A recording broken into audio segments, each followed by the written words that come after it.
From the John DeVita Broadcast Center, welcome, ladies and gentlemen, to another broadcast of Paranormal Radio with Bob Trzeciak on the Windy City Hometown Entertainment Network and Jack FM 89.7, WRHS FM 89.7 in Norridge, Illinois. So sit back and enjoy Paranormal Radio. And now, here is the king of Paranormal Radio, Mr. Bob Trzeciak. Thank you very much, John. Thank you. I guess I'm still, every month I keep coming here, I'm still the king. I haven't been demoted down to Prince or Regent or anything. I'm still the king. Thank you, John. It's always nice coming here to do these shows. The December show here, December 4th, we're taping this show. Gosh, we're kind of coming into the Christmas season here. If you've been listening to your radio, if you're not already, like me, getting a little tired of some of the Christmas songs. You seem to hear the same 10, 15 songs over and over and over, and I like them, but it's like you get kind of tired of the same ones. So I'm kind of switching that up a little bit and doing like every other hour or so Christmas music and not the whole 24 hours of Christmas music here. We've got a full boat today for a show. Gosh, we got plenty of people on here. We've got intuitives and mediums and tarot card readers and everybody else, and Mr. Dale Kaczmarek is back on again. Mr. Kaczmarek is the president of the Ghost. I don't know if I'm doing your title right. I always say Ghost and Paranormal Research Society of Illinois. Is that what you actually are, the president of? It's really the Ghost Research Society. Ghost Research Society. Ghost Research Society. I was kind of thinking I was giving it wrong here. And we brought Mr. Kaczmarek on for a specific reason, because we've got to do some follow-up. He's actually here to defend something that he did, a very famous photo. We'll talk about that in just a moment here. And then Mr. Dale Kaczmarek, no stranger to paranormal radio anywhere, or TV anywhere, or movies anywhere, or books or anything. He's all over the place. Mr. Paranormal Medium, the Ghost and Paranormal Research Society of Illinois. That is what he is the president of. And welcome back, sir. It's always nice to have you here. Thanks, appreciate it. Yeah, you're very welcome. Yeah, I'm glad to have you on, and I'm glad you could make it, because he's been a little under the weather. He's been fighting the flu for the last week or so there, and I sent him a Facebook message and said, if you really just can't do the show, stay home, get well, don't worry about it. We can schedule you for another time. We'll get you on in January for the next show or something, because I only do these once a month. But he said, no, he was okay. He was well enough to come on and do it, so here he is. So he showed up. The trooper that he is, the show must go on. Geez, where do I start here? Maybe we'll start with Mr. Kaczmarek first, because we've got some unfinished business to talk about here. The reason Mr. Kaczmarek on is if you listen to Paranormal Radio, when we did the show in October, the three gentlemen that I mentioned earlier, Neil Gibbons, Steve Lineweber, and Mr. Tommy Lineweber were on the show. And then also we had another gentleman on who I like him. I like Pete, but he's a little controversial. He likes to say things that are a little controversial. He's kind of a controversial person. And I met him. I haven't known him all that long. Matter of fact, I knew him like 2 days, and I had him come on the radio. And actually, I rescheduled him right that day to do another show because I wanted him on because he's got a lot of things to say. But one of the things he said that was a little controversial on that show was about the very, very famous photograph of Bachelors Grove Cemetery. It's the photo of the woman sitting on the tombstone, the ghost photo, which has been pretty tried and true, proven to be the real deal. And Pete said, no, this thing is not exactly the real thing here. It's not the real thing. What I'd like to do first is just play you a little bit of that broadcast, John DeVita, before you go to sleep. I want to play just a little bit of the tape. Now, this is from October 2nd.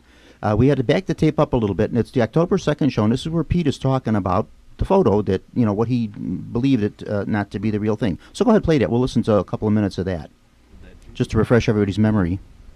That's an amazing photo. I'm like, wow. And that's Neil talking there. So that was in 1991. One of the other ghost, I believe it's Dale Kaczmarek. Yeah, Dale Kaczmarek's group. I've never met the man, so I don't know him. But she took the picture, and what I have the understanding is that the show, the Ghost Adventurers, they did do a complete analysis of that, and they said that picture's real. Oh yeah, there is nothing wrong with that picture. Yeah. That was me speaking. I have no doubt. Yesterday about the dress. It looked like more. Some people think it's like a wedding dress or something like that, but it looks more like somebody's a burial dress. Because why, Bob?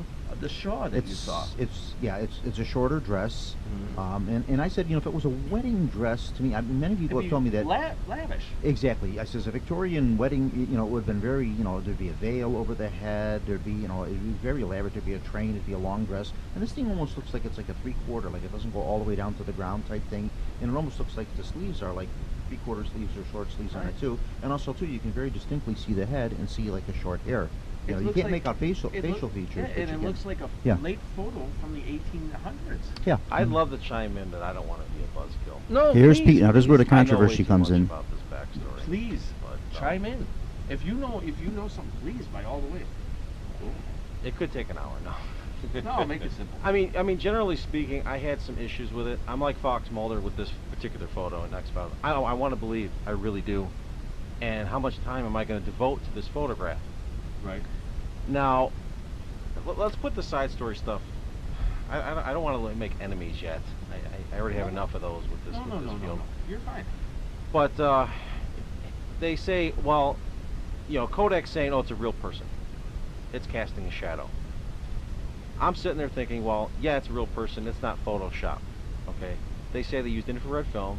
I heard, but can't validate, they had an infrared filter. Now, if you go and look at the classic Sony X-ray effect, are you guys familiar with this? No. Where you go to the beach and look at people under their clothing? No, we don't do that. I'm just giving you I'm basics a little here. lost on that. When you go to Okay. you go to the beach and Certain look at people wavelengths of under light their can clothing. go past your clothes and bounce back, and as long as you filter it on the lens a certain way, blocking those certain frequencies coming back, you're basically seeing through the clothes. Now, you can have that same effect. Now, if that lady's wearing a dress, long gown, now parts of her are transparent and parts of her are not. Okay, but is this not something that you could detect? I mean, let's face it. This is 2017. It's not 1917. Okay. Experts at photography would be able to. Could it be detect that. replicated? Here's the biggest problem Yeah. I have with this. I'm going to be such I love hearing both such a- sides of the story. I'm so not- I'm glad this he is not kind of gonna go chimed in on well. this. But Pete, Yeah. Dale everybody has Kaczmarek to- is a great Yeah. friend. I've been at his house. I've ate his wife's food. I mean, I love the guy. He's great. Mhm. But to me, this is very controversial. He never owned an original print off this negative. He had not. Have you ever seen the real print? Have you ever seen the widescreen view of But the photo? I thought the one- Miss Huff had that original. Exactly, right? Right. Okay. So he never actually had a copy of this photograph. But he would talk about it. And I've been at his home. We've gone through his so-called archives, I guess you could call it. And he admits, no, I don't have a copy of this. But when the Sun-Times called and he got in contact and sent in the little snippet, what we normally would see back in the day was the woman sitting on the stone with the little tree, and that's all you had. You didn't have that wide shot where you see the fence of the cemetery in the corner and stuff like that. Now he sends it in, and he's supposed to be analyzing these photos, right? Well, why don't you ask for an original print? Now, how did I end up with an original print? I had a volunteer. We did cleanups at the Grove. Apparently, Jude was handing out copies of these. Okay, so that's how I ended up with it. She was somehow mad. So That's you- another story Not on how true. I You got a didn't copy. have, you didn't have a copy. Why You- did- you- Not you- true. somehow Well, no, you he got the gave original. me an the actual print off the negative. These were constantly off the negative, so it's like not a copy of a copy. But I took it home, this right off the negative, put it on a flatbed scanner, made a 300 megabit file out of this thing. Okay. So, but how? My point is, why didn't Dale not have, as an investigator, this full-fledged photograph? That Okay. was a red flag for me. My question is, so what? It is a big deal because he's supposed to be this investigator in inspecting all these people's photos from around the world. They're emailing him stuff, consulting him and trusting him. Now, from a Okay, John, I think professional that's point of about it. view- We got the point here. I And- think that's and, about you it with know, that. and We'll he stop is a that. Great guy, he really He is a great Yeah. guy, but I just had a problem with. See, I said you're a great guy. And then another thing that Pete kind of made on that show too, a point was that about your actually not being present when the photo was taken. And I said, well, so what? I said, if the photo is authentic, what would the difference be one way or the other? If he was there or was not there, why would it make a difference? If the photo is real, it's real. Well, would it matter if there were 2 people there or 200 people there? So anyway, that's kind of just the gist of it. So Pete, I like I said, I liked Pete, a nice guy. Met him and that we kind of clicked and everything, and I invited him back right away to come on and and he did the next month's show for me and that. But just a little controversial there. And then of course on that show, I won't play the whole rest of the broadcast because that would be half of this show tonight, and I want to make sure we get to all the guests here and they all have something to say. But on that show, then later on too, it was just so many things came up about it, and many times I said, well, let's get the other people on if they choose to come on here. Dale Kaczmarek, and then John Stevens' name was mentioned about something else, and Jude Huff. And I says if they're available and they want to come on and say something in their defense, and first one I got a response was from Mr. Kaczmarek, who's here tonight, and there you go. Now you heard it, and you heard it before too. You listened to it. So now what have you got to say there for your defense on that? Well, again, I could go on for a long time with this. I'm sure you could, yeah. Mhm. Point by point. But, let me just start a little bit about myself. Mhm. You know, I've been involved in the paranormal field for almost 43 years now, and there is not one single piece of evidence that warrants being fraudulated, faked, or anything else that I would use to undermine my credibility. You know, if I even thought the photograph was fake, it would never have went on my website. The only people that absolutely know what went on during that day in August of 1991 were those that were there during the investigation, and Pete was not there. We had 12 investigators from the Ghost Research Society that were there doing investigations. They were going through, they were marking on the map where they felt unusual feelings. They came back later. Jude Huff, under my prompting, had actually bought black and white, high-speed infrared film. And we went back to that site and many other sites. There were 3 other sites that we picked up readings at. And I was there the entire time. I mean, Jude can tell you that. Her sister can tell you that. Her mother can tell you that. They were all there. They were all part of the group, and as well as 7 or 8 other people. There was absolutely nobody dressed like that. So trying to say that that was a person, a real person sitting on that tombstone, well, where the heck did it come from? Because we didn't see it. Yeah, I had always thought, personally myself, my views on that photo, it's all over the place. I mean, if you see that, like you said, anything you put up at Bachelors Grove, you'll see it. It's in. I mentioned that on that original broadcast about your book, Spirit Photography. I says he has it in his book and everything, and I says I just don't think that if this is a fake, you'd go through all this, like you said. You know, your credibility's at stake putting something like this out there and that. And all this, you know, tried and true. So that's why we very definitely. And matter of fact, Jude Huff did contact me too. I contacted her actually through the internet, and then she got a hold of me by phone. I think she lives in Atlanta now, if I'm not mistaken. I'm not exactly sure where she lives. Right. But she, we talked for about an hour and a half on the phone the one day, and went through all this. And she's actually going to come on the show in January. She's going to come on next month. I guess she's going to be in town, and she wants to come on and say something in her defense about that photo also too. So yeah, like I said, I had always thought that it was kind of tried and true. And to be honest with you, this is the first time I ever heard anybody say that it was faked. Well, the other thing about it, though, too, if I could pipe in real quick. Oh, absolutely, yeah. Was that you know he had said that she was passing out photographs, you know, at Bachelors Grove. When I can't verify or not. I did talk to her immediately. I actually sent a copy of the show to her. I said, check it out. Check out the radio show and the website and so forth, and you can actually listen to it. And she was her email back to me. She says my blood is boiling, because she says she never handed out photographs to anybody. So where that came from, I don't know. Yeah, I don't like I said that was those are just Pete's views on that and there his was also thoughts an on that. idea that she had made money on that photograph, and she had never made money on that photograph. That's what I said too. I said to the best of my knowledge, I don't think she ever made anything on it. And Pete says, oh no, she had made money on it. So I don't know if he considers maybe $20 money or something. Now, as far as seeing, like he had mentioned on that tape, on that original interview 2 months ago, about the full photo, I did see it. And actually, when you look at the full photo, what you mostly see is what he said was correct about that. You do see the woman sitting next to the tree, and you see the smaller version of it. It's a very long shot, and on the whole shot, she's actually way over to the left of the photo, if you see the whole thing in perspective. But there again, my feeling is, what's the difference if you're seeing just that part or if you're seeing the whole thing?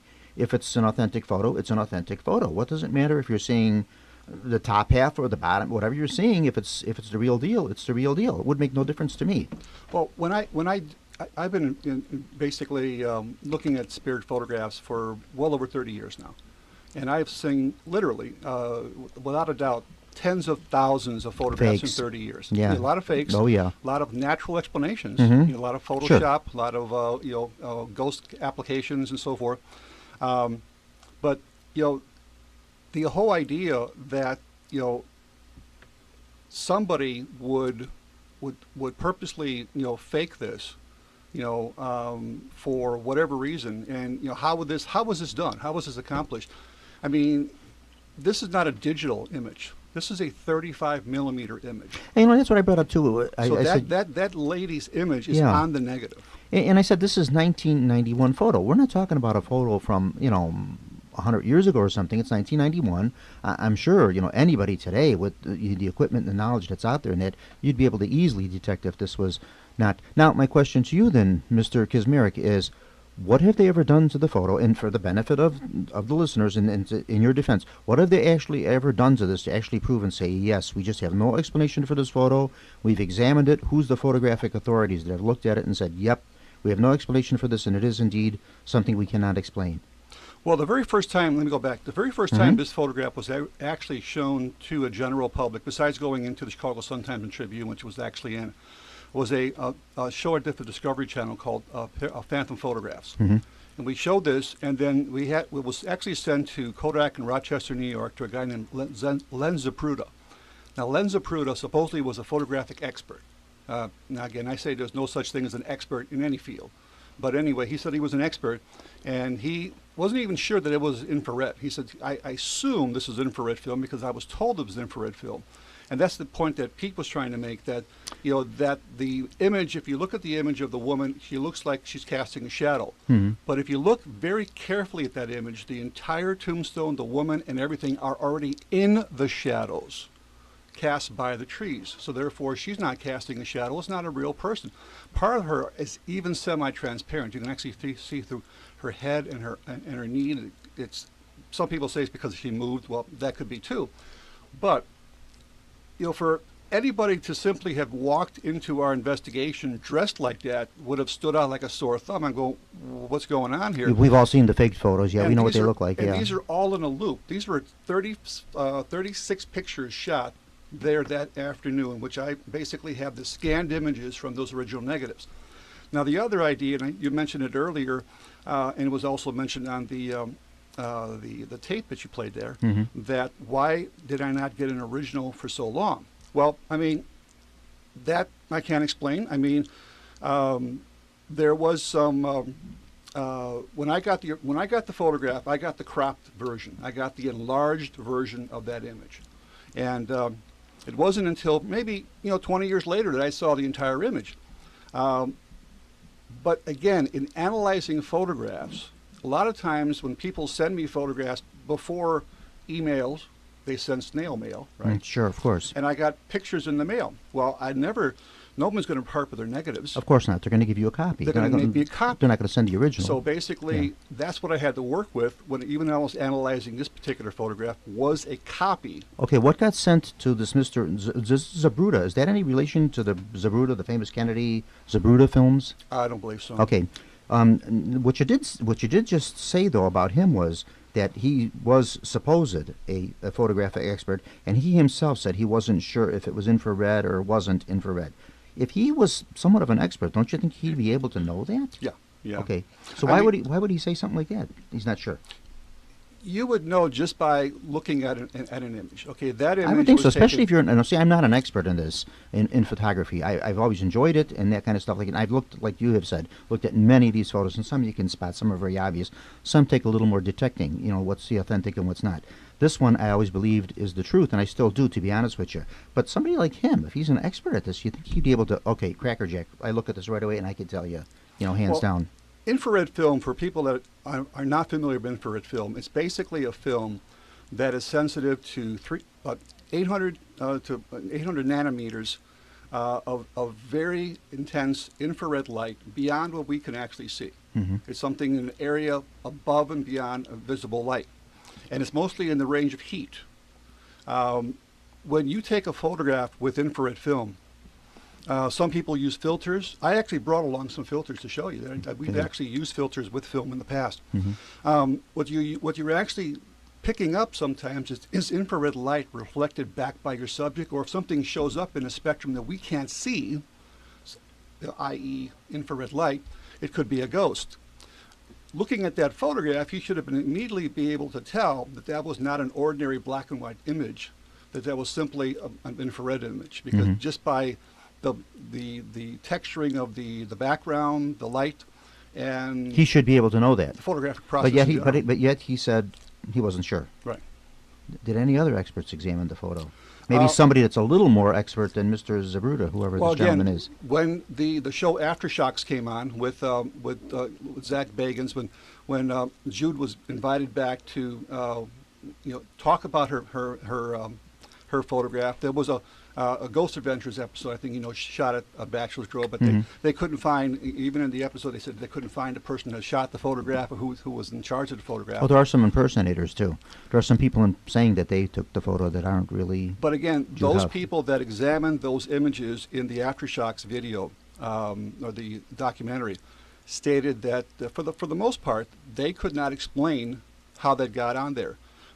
They said that it, they did not mention at all that it was a real person. They just said, number one, is you cannot manipulate a negative. In other words, whatever's on the negative is there. That's your photographic proof. You can take a print, scan it in, and then manipulate the print. But whatever's on the original negative is going to be there forever. That's going to be it. So you'd be able to detect this right away. Absolutely. Yeah, you could tell right away, and that's not the case with this photo. Okay, any more to say on that subject? Oh, yeah, actually I do. Okay, go right ahead. Let's hear it all. That's why you're here. The when this photograph first came out, Mhm. Back in 1991, I mean, it was a sensation. It's one of these once in a lifetime photographs. I only have a handful of these in 43 years of doing this.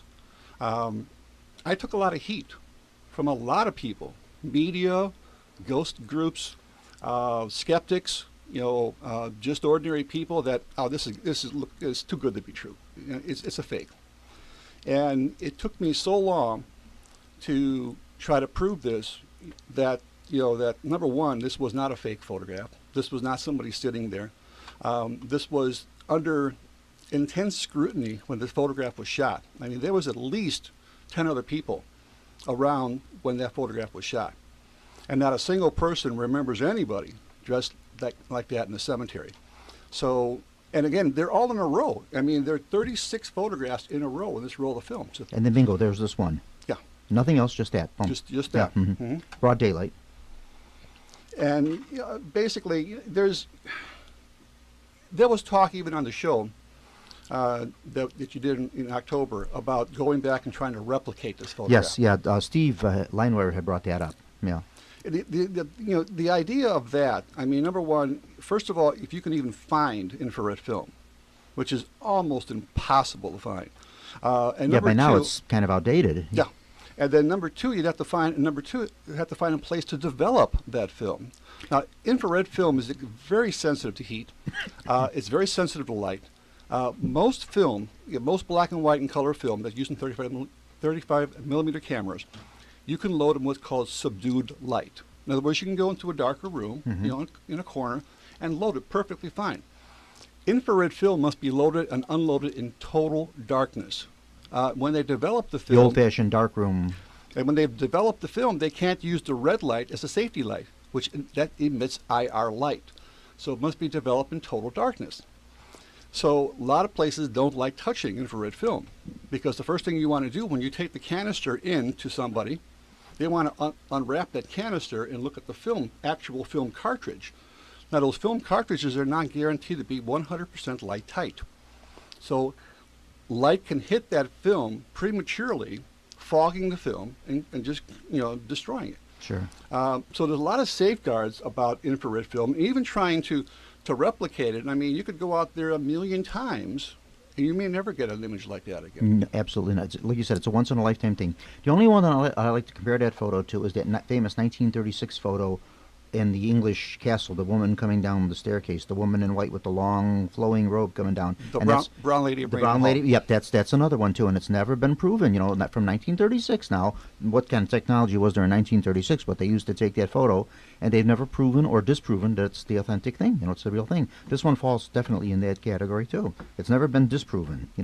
People may have their opinions, they may have their theories on it or whatever like that, but until someone can come up with the facts that it's a phony, it's the real deal as far as I'm concerned. Yeah.